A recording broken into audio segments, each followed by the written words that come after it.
მთვარიან ღამეს მე კალიდორში ვითვლიდი წამებს.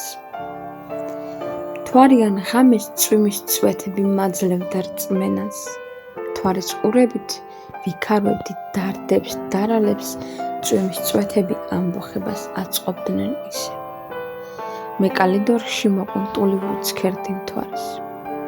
თითქოს მდუმარეს, მაგრამ იმ წუთას ყველაფრის მსახველს. მთვარის კიდესთან თითქოს ჩანდა თრთოლვარე რამე. ეს მოყუნტული ციცქნა გოგო ყოფილა ლალე.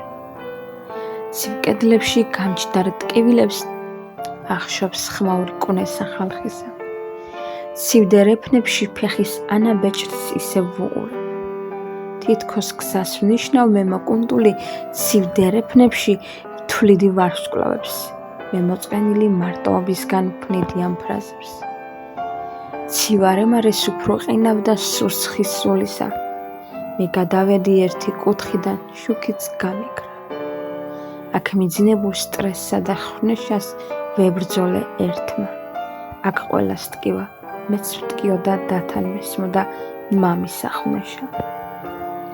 მე მოყუნტული ვათენებ ღამეს და ოთახიდან ვუცქერ ვარსკვლავებს. მე მოყუნტული ვუყურებ მამას და ამ ღამეს ერთად ვათენებთ.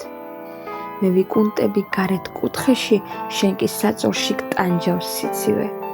ჩვენ ვარსკვლავები დავთვალეთ ერთად, მაგრამ ბოლომდე ვერ დავამთავრეთ.